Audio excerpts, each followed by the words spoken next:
পৃথিবীতে সবচাইতে কঠিন কাজ হলো মানুষের মন জয় করা। মানুষের মন জয় করা এতটাও সহজ না। আপনি সর্বস্ব দিয়ে চেষ্টা করে দেখতে পারেন একটা মানুষের মন জয় করার জন্য। সে হয়তো ক্ষণিকের জন্য আপনার সাথে ভালো ব্যবহার করবে, কিন্তু যখন তার স্বার্থে আঘাত লাগবে সে তার আচার ব্যবহারে আপনাকে বুঝিয়ে দিবে আপনি যা করেছেন সবই বৃথা। আসলে সত্যি কথা বলতে মানুষের মন জয় করা খুব কঠিন কাজ। আসসালামু আলাইকুম, সবাইকে স্বাগত জানাই আজকের ভিডিওতে। আশা করছি সবাই খুব ভালো আছেন। আলহামদুলিল্লাহ আমিও ভালো আছি, আল্লাহর রহমতে আপনাদের সবার দোয়া ও ভালোবাসায়। সকালের নাস্তা তৈরি করছি আর এখান থেকে আজকের ভিডিওটি শুরু করছি। অনেক বেশি গরম পড়ছে আর এই গরমের মধ্যে কোনো কিছু খেতেও ইচ্ছে করে না, আর কাজ তো করতেই ইচ্ছে করে না, তারপরেও করতে হবে। এই তো আজকে রুটি বানিয়েছি, সাথে একটু ডিম ভাজি করেছি। অনেক সময় দেখা যায় কি একটু সবজি ভাজি বা ডাল করি সাথে ডিম ভাজি। তো আজকে ভাবছি যে বেশি কিছু করার দরকার নেই, একদম ডিম ভাজি দিয়ে রুটি খেয়ে নেব। আর ডিম ভাজি আর রুটি আমার ছেলের অনেক বেশি পছন্দ। বিশেষ করে আমার ছেলের কথাই সবসময় বলি। আমার মেয়ে হচ্ছে সব কিছুই খায়, ওর কাছে অত পছন্দ অপছন্দ বলে কিছু নেই, কিন্তু ছেলের অনেক বায়না থাকে, এটা খায় না সেটা খায় না। এর জন্য দেখা যায় প্রায় ভিডিওতেই ছেলের কথাই বলা হয়। আর এই তো ডিম ভাজি আর রুটি বানিয়ে নিয়েছি। আমরা হচ্ছে লাল আটার রুটিটাই খাওয়ার চেষ্টা করি। আর সাথে একটু বাটার বন নিয়েছি। এই বাটার বনটা খেতে বেশ ভালোই লাগছে, কারণ একদম ফ্রেশ ছিল। ফ্রেশ বাটার বন খেতে ভালো লাগে, একদম সফট থাকে বেশি। আমাদের এখানের এই বাটার বনটা অনেক বেশি টেস্টি হয়। মাহির ভাইয়ের থেকে এই বাটার বনটা নিয়ে আসছে। তো তারপরে একটু তরমুজ কেটে নিয়েছি, আর এই তরমুজটা এত বেশি লাল ছিল আর মিষ্টিও ছিল অনেক। এখন এই গরমের মধ্যে এই জাতীয় খাবার দাবার খেতেই হয়, একটু তরল খাবার, বেশি বেশি পানি পান করা, এগুলো কিন্তু অবশ্যই করতে হবে। আমি প্রায় ভিডিওতেই বলে থাকি প্রচণ্ড পরিমাণে গরম, এই গরমের মধ্যে নিজেদেরকে সুস্থ রাখতে হবে, সেই সাথে পরিবারের যে মুরব্বীরা থাকে, বাচ্চারা থাকে, তাদের প্রতি অবশ্যই খেয়াল রাখতে হবে, তাদের একটু বিশেষ যত্ন নিতে হবে, এটাই আর কি। তো এখানে আমি একটু হালকা পাতলা রান্নাবান্নাও করে নিয়েছি, মাংস আর ডিম দিয়ে আর কি, বিরিয়ানির মতো। মানে একদম ঝটপট রান্নাবান্না, কারণ আমি একটু যখন ভারী কোনো কাজ করি তখন এইভাবে বিরিয়ানি, খিচুড়ি, হালকা পাতলা রান্না যেটা তাড়াতাড়ি করে করে নেওয়া যায় সেটাই করার চেষ্টা করি। এতে করে আমার কাজের অনেকটাই সুবিধা হয়, এই আর কি। নিজের কাজের সুবিধার্থে অনেক সময় অনেক কিছু করতে হয় আমাদের গৃহিণীদেরকে। যদি কোনো বাড়তি কাজ করা হয় তাহলে কিন্তু রান্নাবান্নার আয়োজনটা একটু শর্টকাটের মধ্যে সেরে নিলেই ভালো হয়। তো আজকে আমি হচ্ছে বাথরুমটাকে ক্লিন করব খুব সুন্দর করে, যেটা কিনা আমি সপ্তাহে একদিন এভাবে করে করে থাকি। আর দেখা যায় প্রতিদিনই হালকা পাতলা ক্লিন করে নেওয়া হয়, কারণ এই জায়গাটা আর হচ্ছে রান্নাঘর, এই দুইটা জিনিস যদি পরিষ্কার পরিচ্ছন্ন না থাকে এখান থেকেই কিন্তু রোগ জীবাণুর আক্রমণটা হয়ে থাকে। তো এই জন্য আমি বাথরুম এবং রান্নাঘর সবসময় পরিষ্কার রাখার চেষ্টা করি যতটা সম্ভব। তো এই যে আমাদের কমন বাথরুম যেটা, সেটা পরিষ্কার করতে নিয়েছি, এক এক দিন এক একটা পরিষ্কার করে থাকি। আর হচ্ছে এখানে নিয়েছি আমি হারপিক পাউডার। হারপিক পাউডারটা বাসায় থাকলে এটা দিয়ে আমি খুব সুন্দর করে পরিষ্কার করে নিতে পারি। আর সেই সাথে যদি কোনো টাইলসে বেশি পরিমাণে দাগ পড়ে যায় তাহলে কিন্তু ভিক্সল দিয়ে পরিষ্কার করি, যেটা এর আগে একটা ভিডিওতে শেয়ার করেছিলাম। তো এই যে আমি ফ্লোরটাতে সুন্দর করে হারপিক পাউডার দিয়ে তারপর পানি দিয়ে এইভাবে ব্রাশের সাহায্যে ঘষে নিয়েছি একটু সময় নিয়ে। আসলে হয় কি, প্রতিদিন যদি বাথরুম পরিষ্কার করে নেওয়া যায় তাহলে কিন্তু অত বেশি ময়লা হয় না, অত বেশি দাগ পড়ে যায় না। তো সপ্তাহে অন্তত একদিন একটু সময় নিয়ে বাথরুমটা পরিষ্কার করা উচিত।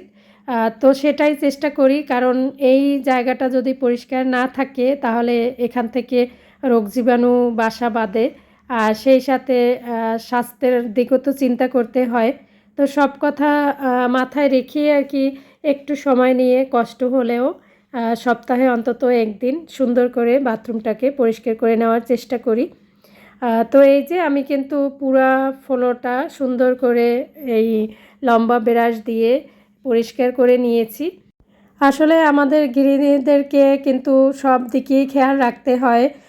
পরিবারের কোথায় কি লাগবে না লাগবে, সেই সাথে পরিষ্কার পরিচ্ছন্নতার ব্যাপারটা। কারণ পুরুষ মানুষ দেখা যায় তারা বাইরে থাকে, তাদের নজরে এত কিছু থাকে না, বা বাইরে থেকে এসে তাদের এত কিছু করারও এনার্জি থাকে না। অনেকে করে, অনেকে তো আর করে না, সেইভাবে সময় সুযোগ হয়ে ওঠে না। তা আমাদের গৃহিণীদেরকে কিন্তু এই বিষয়গুলো মাথায় রাখতে হয়।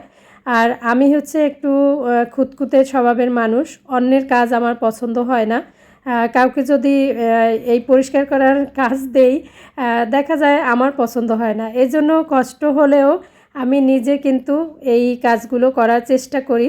আর আমার কাছে নিজের কাজ নিজে করার মধ্যে একটা আলাদা শান্তি অনুভব হয়। আমার কাছে অনেক বেশি ভালো লাগে নিজের কাজ নিজে করতে। আর ওই যে বললাম, আমি অন্যের কাজ পছন্দ করি না, অন্যের কাজ পছন্দ হয় না আমার, এটাই হলো সমস্যা। এই জন্যই আমার হাজব্যান্ড বলে যে তোমার কাজে সহযোগিতা করতে পারলে তো ভালো লাগে, কিন্তু কি করব, তোমার তো পছন্দই হয় না অন্য কারো কাজ। তো এই হলো সমস্যা। তো যাই হোক, এই তো আমি কিন্তু বাথরুমের প্রতিটা কর্নারে এইভাবে ছোট ব্রাশ দিয়ে আবার পরিষ্কার করে নিয়েছি সুন্দর করে। তারপরে আসে এই যে বাথরুমে যে মগ, বালতি, গামলা যেগুলো থাকে, তো এগুলো কিন্তু কয়েকদিন পর পর সুন্দর করে পরিষ্কার করে নিতে হয়, না হয় একদম পানির দাগ বসে যায়, যেটা কিনা দেখতে অনেক বেশি খারাপ লাগে। তো এই জন্য মাঝে মাঝে কিন্তু এইভাবে করে একটু সময় নিয়ে বাথরুমের যে বালতি মগ থাকে সেগুলো পরিষ্কার করে নিতে হয়, সেই সাথে জুতা। তো আমি কিন্তু একটা গ্লাভস পরে নিয়েছি, তারপরে এই পরিষ্কার করার কাজগুলো করেছি। তো বন্ধুরা, এতক্ষণ ধৈর্য ধরে যারা আমার ভিডিওর সাথে আছেন তাদের সবাইকে জানাই অসংখ্য ধন্যবাদ। আর যদি ভিডিও ভালো লাগে তাহলে কিন্তু একটি লাইক দিয়ে দিবেন, কারণ আপনাদের একটি লাইক আমার কাছে অনেক বেশি মূল্যবান। আর নতুন বন্ধু যারা আজকে আমার ভিডিও প্রথম দেখছেন, যদি একটু ভালো লেগে যায় তাহলে চ্যানেলটিকে সাবস্ক্রাইব করে রাখতে পারেন। আর যারা অলরেডি আমার চ্যানেলটিকে সাবস্ক্রাইব করে রেখেছেন, সব সময় আমাকে সাপোর্ট করছেন, তাদের প্রতি আমি অনেক বেশি কৃতজ্ঞ।